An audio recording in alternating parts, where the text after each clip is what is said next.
Let me make the distinction or the delineation. I'm a foundational Black American. My mama Black, my daddy Black. I did not come from any place other than here. I don't go to Jamaica and speak on what's happening in the grill. I do not go to Ghana and speak what's happening in Ghana. I do not go to Nigeria and talk about what's happening in Lagos because it's none of my business. It is not my place. When you come over here from the Caribbean, from Africa, from South America, whichever type of Black that you are, you get an immigrant experience. You do not have 400 years of chattel slavery hanging over your head. You do not know anything about Jim Crow, and you do not understand what is happening to us directly. You catch a little bit of an incident here and there because you look like us. So I'm gonna need everybody who's not a foundational Black American to stay the hell out of my conversation, understand it's not your place, and realize that we have things to do. Why is it so easy for everyone to attack the culture of Black Americans? The thing is, we share our culture with everybody. We're too damn nice. Too damn nice. That's been the problem, because whenever we do something, we say, okay, we chop it up to just global Africanness. For a long time, we were sharing with hip-hop with the Caribbeans, because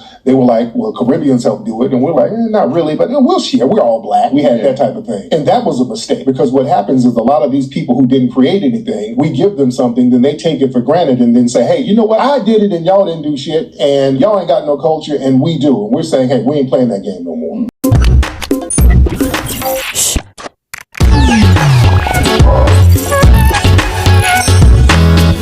Who that is? Chesley Major. Chesley Major. Welcome to the Chesley Major channel, Chesley Major Media. I'm your host with the most, Chesley Major.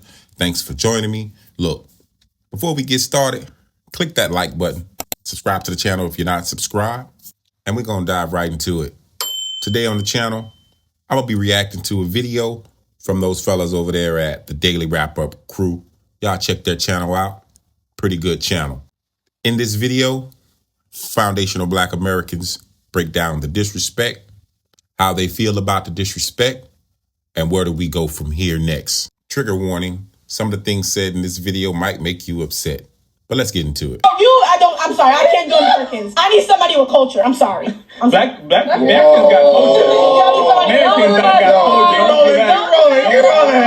I need somebody with culture. Americans don't have culture. I got culture. We got the culture. We are the culture. Yeah. I do have this conversation a lot with Africans or even just Caribbean people who will often look down on Black Americans. Number one, they will say they lazy, they ghetto. I've heard African parents tell their kids not to date African American men, not to marry them, things of that nature. What are some negative stereotypes y'all heard about Black Americans from your parents, from your friends? You literally said it all. Yeah. That's it? Yeah, 100%. Right. Like my mom would tell me not to marry that. Yeah. She says it all the time. There is no reason on this earth for anybody that's not from the Caribbean to be at Carnival. And I don't care how y'all feel on the subject. Yeah, I know, I love Jada Waiter. But what the do her and her American friends know about Carnival? Some things do need to be private, and they do need to be just to the people who it needs to be for. What do y'all feel like y'all should do in order to know where you guys come from? Are you guys doing the DNA? We're telling you. No, we're telling you we're from America. So you are still enforcing us to have to prove to you that we're Black enough or we're African enough. We don't feel like we need to do that. All my who are not cultured at all. That is Black. You're Black. You're just Black. You're just fully American. You're African American, bro. That wasn't an insult. That was strictly you're Black. You're not Trinidadian. You're not Jamaican. You're not African. You're not Ghanaian. You're not Dominican. You're not Puerto Rican. You're not Cuban. You are American. African Americans in this country are the only groups. They have no culture. But currently there's not an African American culture? No, you have no culture. Nancy, you've been here, born here. Why would you be surprised if I say African Americans don't have a culture? What, twerking? It's funny how these people say we have no culture when they continuously, every day in, day out, walk like us, talk like us, dress like us, dance like us. Straight gaslighting. Check this out. We are the culture. So I was having a conversation with a friend yesterday, and we're talking about Caribbean cultures, and Black American culture came up, and he was talking about how, Black Americans don't have a culture. Now that woman right there was a social media influencer, reality TV chick by the name of Jessie Wu. And it's funny how she's sitting up there looking like a Black American woman, straight cosplaying, while at the same time disrespecting Black Americans, talking about we have no culture. We are the culture once again. There is no culture more prominent and that's known worldwide like Black Americans. Anywhere you go around the world, our culture is known and everybody's emulating us. Nobody's emulating Haitians. Nobody's emulating Africans. It's FBA. But let's get back into it. Listen, that compilation could have easily been over an hour. Like, it could have been a whole documentary if you really wanted to. So, I want to ask everybody, why do you think disrespecting Black Americans has been so normalized across the diaspora? Let's start with Brooke. I think that it has become so normalized. Tariq did a great job when he was here by stating, because we're too loving, we're too open, we're too accepting of other groups into our culture. Correct. Black Americans are inherently good people. We always looking out for everybody. When I was growing up, my parents let everybody come to our house and play, eat, go to church with us, because we was really on that Pan-Africanism stuff. It was all love with us. They never told us, don't hang around them Jamaicans, don't hang around them Cubans, don't hang around them Haitians. Everybody was welcome. But I noticed when I went to some of their houses, it was not the same. And so, familiarity breeds contempt. And that is the point that we're at now, where all of these people, they feel so comfortable in our culture that they feel that they can actually judge us or tell us what to do and how to do it in our culture, in our country. I.e., me going back and forth with a person on Facebook telling me that I'm an immigrant when he obviously comes from immigrant background, because I could tell by the last name. He has an Hispanic last name, so he's telling me we're the same when we're not. I'm not an immigrant. I'm a foundational Black American.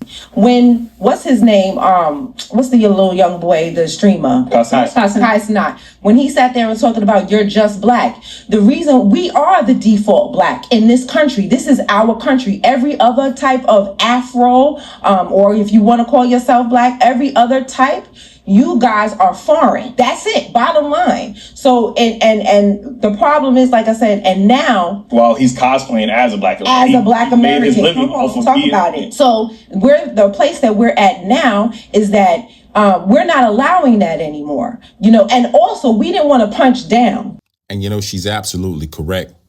We always was decent people. I mean, we roasted them, but we roasted each other. That's part of our culture. Yeah, we called you African booty scratcher, but me and my family and friends, we called each other African booty scratchers. I went by a name because I had a big head. They called me box head. 4 corners, juggy fresh. Yeah, but guess what? I learned how to roast back and I was on their head. You could come at me and I wasn't coming back. And I didn't cry about it. That's what made us tough and what made us stronger. You know what I'm saying? We're the type of people we are loving people. So if you sit there and like the young lady that called, let me not even call her a young lady, the Muppet baby that sat up on your program and called us dirty Black Americans. She want to sit there and call us dirty Black Americans, but I seen pictures of her before she left Haiti, and she didn't look nothing the way that she looked when she came over here and picked up our dirty Black American swag. So these people, so when I see a woman that looked like that when we're over there with her dirty ass sneakers, and she want to come over here and now sit there and cosplay as us, I don't want to punch down on you. I feel bad for you. I feel bad that your dress looks like you wore it 3,000 times. I feel bad that your edges look like that. I feel bad it looked like your weave looked like you took it out the trash and washed it. I feel bad for you. So I'm not going to punch down on you and sit there and talk crazy to you. Even though you might talk crazy to me, I might be like, you know what? I'll let you, whatever, I'll let you rock. But now it's getting to the point where they are in our politics. That is where we draw the line. Now that you have inserted yourselves into our politics, I don't care if we punch down, to the side, up in the air, in your face, and it's going down. Lovely. What's your thoughts? I think it is foreign for people to see Black American people, like they say this, Black people don't get along, but to see us moving in this fashion, I think it's just something that's so foreign to them and they're just so used to doing it. I think that the habit of saying that we don't have any culture comes from a lack of education. You know what I mean? And I think specifically in New York, I think where it comes from is the amount of erasure that is put on. And you see, like the first young lady said, you're in our politics now. So when we're trying to fight for reparations and what's owed to us, you're talking about, you don't need reparations. You don't need nothing because you don't qualify. You're an immigrant. You don't have blood in the soil. You're not from the country. So you don't care about our historical values or our history and what went down with us back in the day with these folks. However, if we was in Jamaica, I would never go against Jamaicans and their reparations.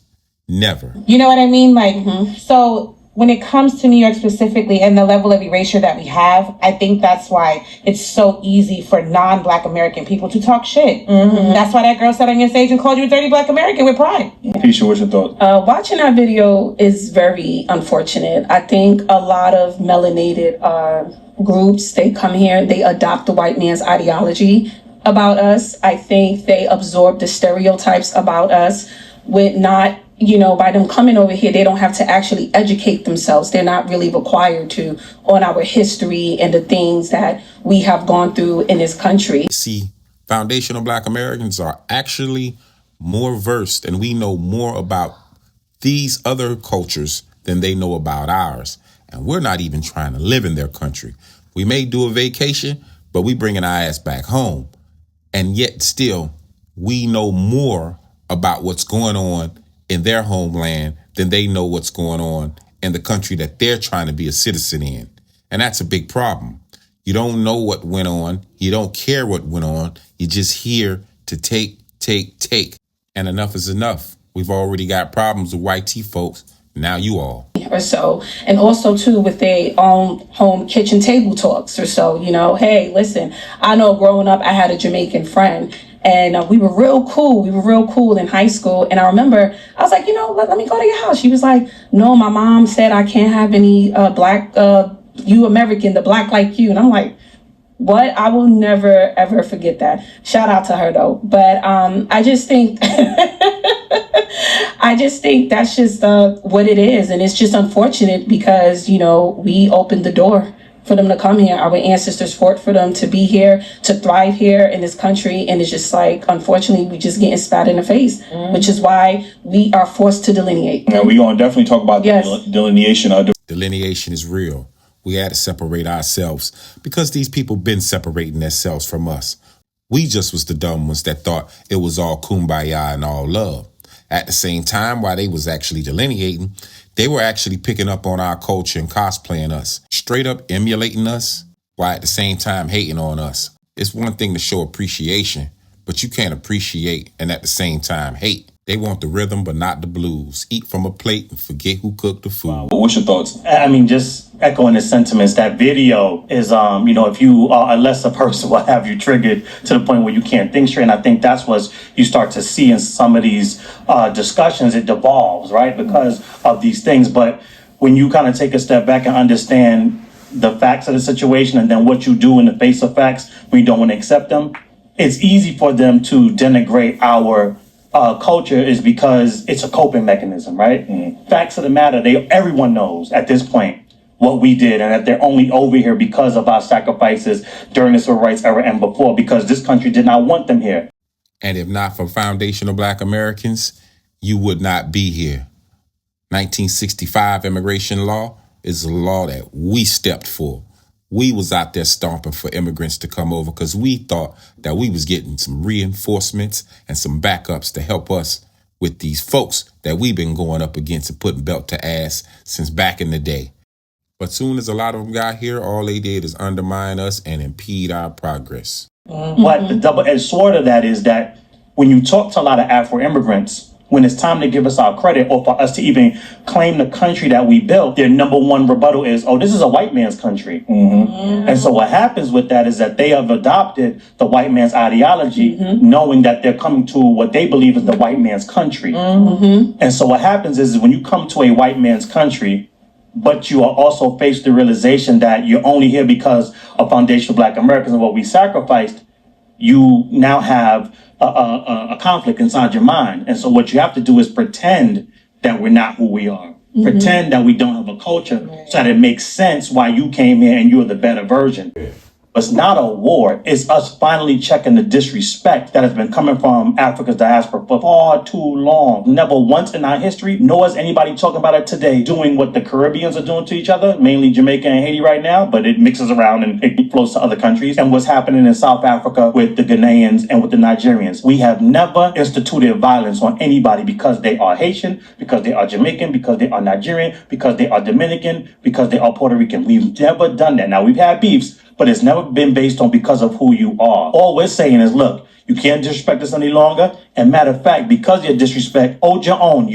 You know, everything he said was absolutely correct because we've never, ever just went at anyone because of their nationality or where they're from or their skin color.